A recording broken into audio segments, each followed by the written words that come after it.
Gai Puja or cow worship is being observed throughout the country today on the third day of the Tihar festival being celebrated by Hindus. Usually, Lakshmi Puja, the worship of goddess Lakshmi, is performed on the evening of the day of Gai Puja. However, this year it had to be observed yesterday due to the solar eclipse that is taking place later today from 4:52 p.m. to 5:24 p.m.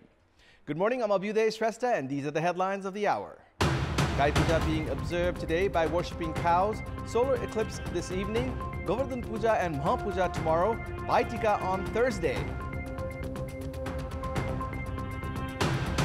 Election Commission corresponds with the Commission for the Investigation of Abuse of Authority to monitor government expenses during elections, identifies abuse of resources during alliance assemblies.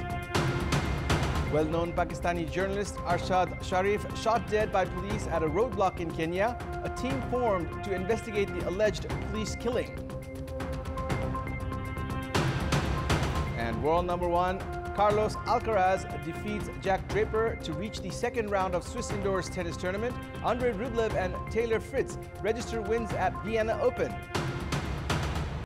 Gai Puja or cow worship is being observed throughout the country today on the third day of the 5-day-long Tihar festival celebrated by the Hindus. Usually, Lakshmi Puja, the worship of goddess Lakshmi, is performed on the evening of the day of Gai Puja. However, this year it had to be observed yesterday due to the solar eclipse that is taking place later this evening.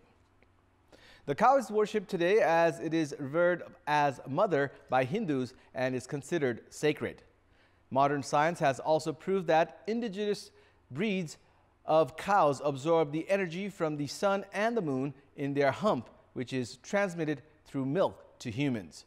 The cows are fed with sweets and delicacies today as part of the Gai Puja rituals. Meanwhile, the partial solar eclipse will begin at 4:52 p.m. and end at 5:24 p.m. later today. According to the Nepal Calendar Determination Committee, Govardhan Puja, the worship of ox, and Maha Puja are scheduled to be observed tomorrow. The auspicious timing for Bhai Tika this year is at 11:37 a.m. on Thursday. In our Public Voice segment, we had asked people in several provinces what they enjoy the most during the Tihar festival. Let's take a look at what they had to say. Public Voice. Deusi Bhailo खेलेर झिलिमिली रमाइलो नाचगान गर्छन् दिदीबहिनीले जुन सप्तको रङ्गी टीका लाउनु हुन्छ त्यो एकदम राम्रो पक्ष लाग्छ सबैतिर फुलहरु झुन्ने हुन्छन् बत्ती बले हुन्छन् त्यही रमाइलो लाग्छ फुलहरुले घरहरु सजी सजावट गरेर यो झिलिमिली तिहारको झिलिमिली बत्ती The Election Commission has corresponded with the Commission for the Investigation of Abuse of Authority, suggesting the entity to monitor the use of government resources and funds. Yesterday's meeting of the Commission suggested the CIAA to investigate the use of government resources and funds during the election. The Apex Election Authority has also suggested the anti-graft body to take actions if required. The Election Commission also asked for clarification from the Office of the Prime Minister for the use of helicopter and government resources during the ruling coalition party's programs on Saturday and Sunday. The ruling alliance had held trainings and assemblies in Butwal, Pokhara, Biratnagar, Janakpur, Dhangadi and Surkhet. Prime Minister and Nepali Congress President Sherbahadur Deuba has accepted the disappointment among the members and cadres of the ruling alliance.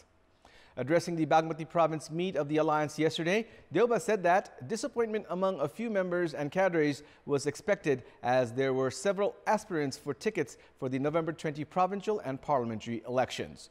Deuba said that the upcoming election was a competition between progressive and regressive forces. Also addressing the program, CPN Unified Socialist Chair Madhav Kumar Nepal said the forces that disrespected the constitution would be weakened. Nepal Samajwadi Party Chair Baburam Bhattarai termed the alliance of CPN-UML as against democratic norms. The ruling coalition has held its assemblies in all 7 provinces. Industrialists and businesses have begun piling up pressure on Nepal Rashtra Bank for actions against commercial banks, gradually increasing their interest rates. The Federation of Nepalese Chamber of Commerce and Industries, the umbrella organization of Nepalese industrialists and businesses, has held several rounds of discussions with the central bank governor for the same. Experts have suggested the central bank should adopt measures to improve liquidity situation and industrialists should adopt the changes in policies amid crisis. Industrialists were paying an interest rate of 6% during this same period last year, which has gone up to 14%. This has led to protesting of industrialists saying that they are unable to even pay the installments, let alone the interests. The commercial bank's attempt to increase liquidity by raising the interest rates has ultimately affected general consumers as prices for goods have skyrocketed. Former governors opined that industrialists have been at the disadvantage with the hike in interest rates. It's time now for our segment Public Pulse, where you text us with your opinion. Public Pulse. Here's the question. What should be done to control the increasing interest rates? Your options are A. Amend policies, B. Ensure timely development expenditure, and C. Increase foreign aid. The voting is on. Type NEWS, select your option A, B, or C, and send it to 34001 to share your opinion with us. That's all for the moment. Thank you for watching. Have a good day.